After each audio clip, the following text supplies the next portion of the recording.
Good afternoon. Tom Johnson with another edition of Fair Game Laguna. As always, I'm joined by our mayor, Alex Rounaghi. Mayor, good to see you. Tom, great to be with you. You're surviving, everything going well in the city? Everything is going well in the city. Good, good. Some interesting things going on. You and I were just catching up, and earlier this week, you were at a luncheon for an all-city employee luncheon, gave out some awards, Yeah, and today. tell me about what happened. Yeah, we had our annual employee picnic, and it's just an opportunity for the employees to have, lunch with the Festival of the Arts grounds, which I'm always, every time I'm there for an event like that, I'm reminded of what an amazing venue that is and you know, how lucky we are to have that in our community and how utilizing it to the Yeah. fullest extent possible just is a very logical and smart thing for all of us. But anyway, that's besides the point. But this year we introduced the Mayor's Award of Excellence, and we had different employees nominate their fellow employees, and we had a committee, and I ultimately made the choice of several employees and then one team of employees, which is Fire Station One, three firefighters, and so we recognized I recognized them as part of today's celebration. What do you mind if I ask? I mean, were there specific reasons you can cite for, why they went over and above? Yeah, so I think the firefighting team, there's widely respected in the organization. Pat Carey was, literally on the front lines of the Palisades fire, and so I mean, and I met with him there, and he's just the kind of leader who, is not afraid to be on the front lines, literally in that case, and but just provides such tremendous insights, and his team, it's really a team. You can't do that kind of thing on your own.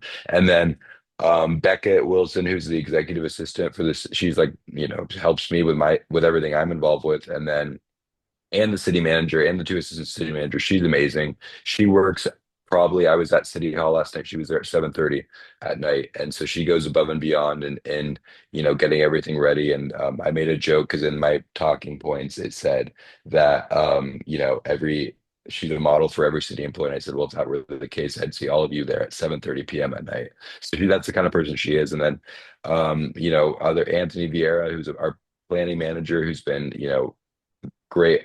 He's been in the community development department, a rising star there. Now he's a star. He's not really, he's still rising, but he's a star. And we talked about the work that's been done there as it relates to, streamlining and getting down our review time. And Porter Hogan, who's a lifeguard, a Laguna local, very passionate about our community. Others as well. So yeah, it was just people who go above and beyond, who are passionate and come to work every day, excited to serve the residents of Laguna Beach. That's ultimately our goal. I don't think you can ever say thank you enough and pat people on the back that do good work for you. So congratulations on doing that. Um, I know we were pushing it a lot, and I know you probably felt maybe some undue pressure on the water challenge for Laguna Beach. I mean, we've won it what, like 9 times in a row.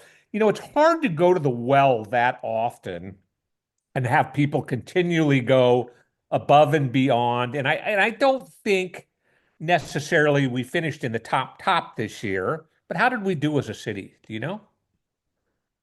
I don't know. I haven't looked. We were not in the top 10 as of yesterday.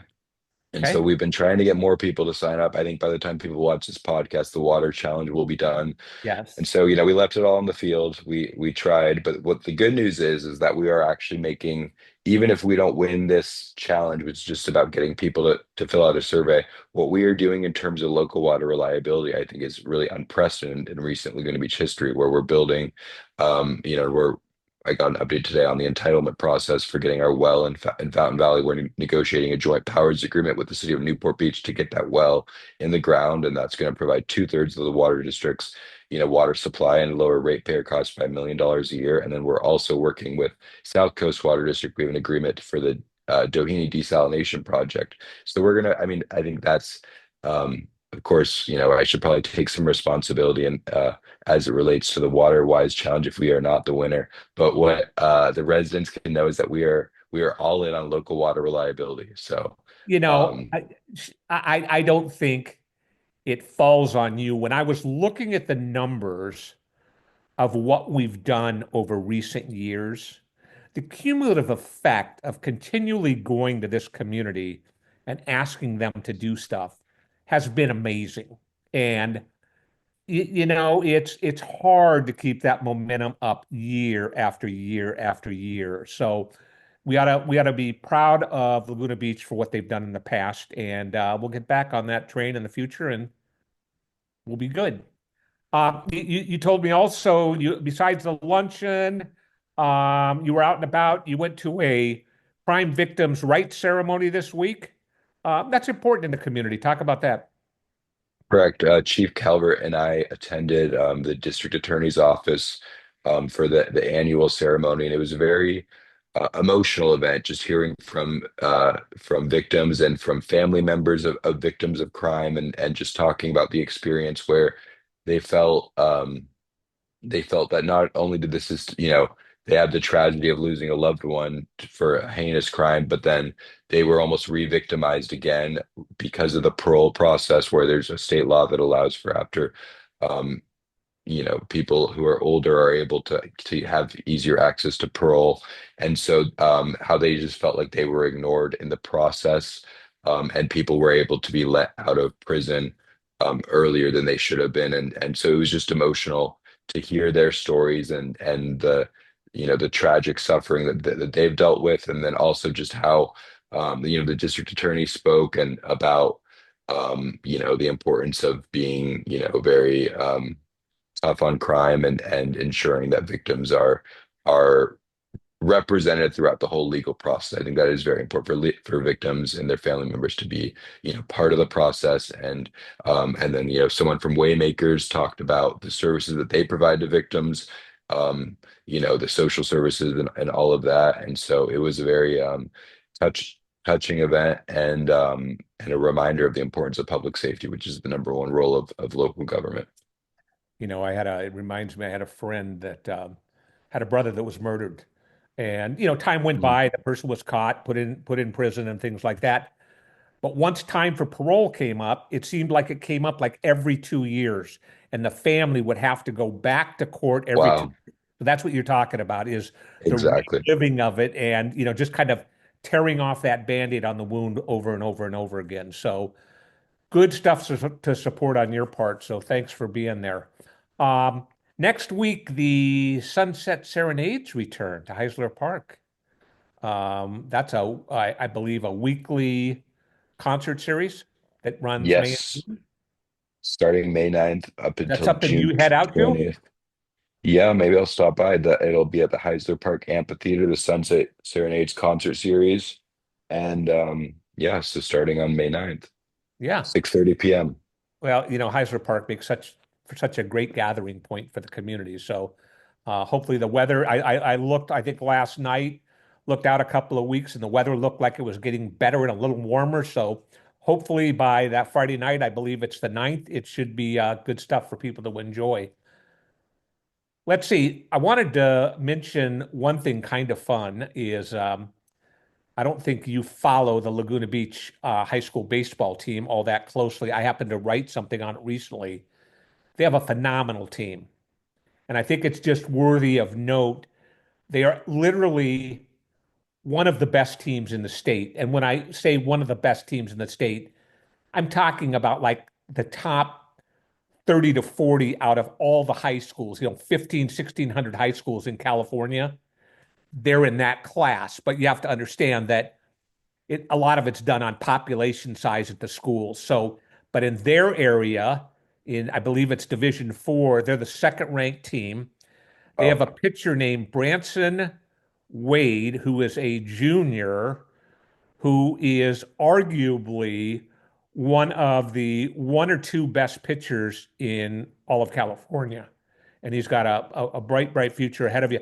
People get a chance. They're going to play on Friday at Laguna Beach High School at Friday afternoon. They can go to the high school site and get the exact time. But just a great thing, and it would be great to cheer this team on. They're going to go into the playoffs, so there'll be more games. But it's not often that a school the size of Laguna Beach High School um, can go and compete with everybody else, in the big time. And so the people in Totally. Laguna Beach should be very proud. Speaking of the schools, next week, big Yes. meeting, joint meeting between the city council and the school board. What do you hope to accomplish there? Yeah, so we have every year the school board and the city council have a joint meeting where we talk about issues of shared concern. And we had a meeting that I don't think the agenda has been finalized yet, but President Perry, who was also my third grade teacher, which is kind of funny. I Did always she call her pass you? Miss. What was that? Did she pass you from third Yeah, of grade? course. Yeah. Uh, the I always call her Mrs. Perry because I just with my teachers I can never not call them by their, by what I called them back then. But we have an agenda that should be coming out. I don't know when it's going to come out, but the city manager and there. So we talked about some different items on it.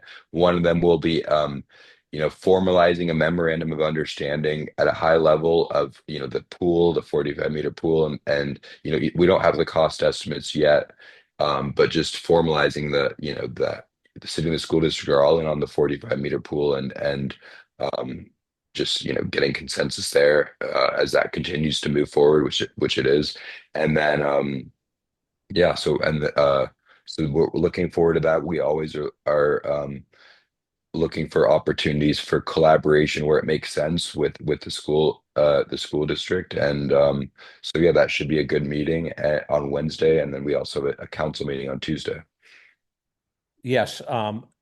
Speaking of the council meeting on Tuesday, there are one of the issues that has appeared in Stu News in a recent issue was an evacuation plan, or maybe questioning of whether there was a plan. I know it's something the city is getting their arms around. What are we doing as far as warnings and evacuations go for the city of Laguna Beach, or is it coming up soon where it'll be discussed? Yeah, so my understanding is that we have it on our tentative agenda, so I'm assuming this will happen on Tuesday. We will hear back from our wildfire mitigations ad hoc committee, which is Bob Whalen and Sue Kemp, and they've looked at updating our wildfire mitigation plan.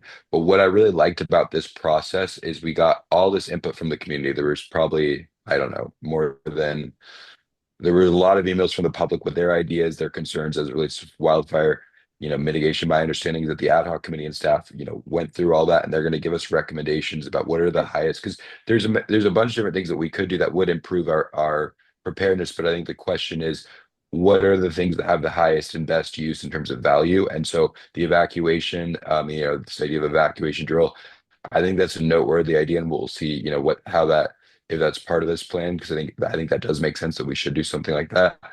So I'm looking forward to reviewing that plan and figuring out how we can, hit the ground running in terms of next steps and implementing, the high priority items that can really, make our community safer from wildfires.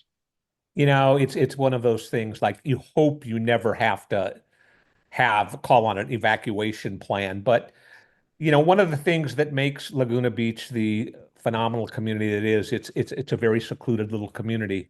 And ingress and egress of the community is limited. And so if in fact if something ever came by, you would hope that there would be something in play to handle that in those types of situations. So good to Yeah, get your arms around that. Anything else that's big that you and I should be talking about?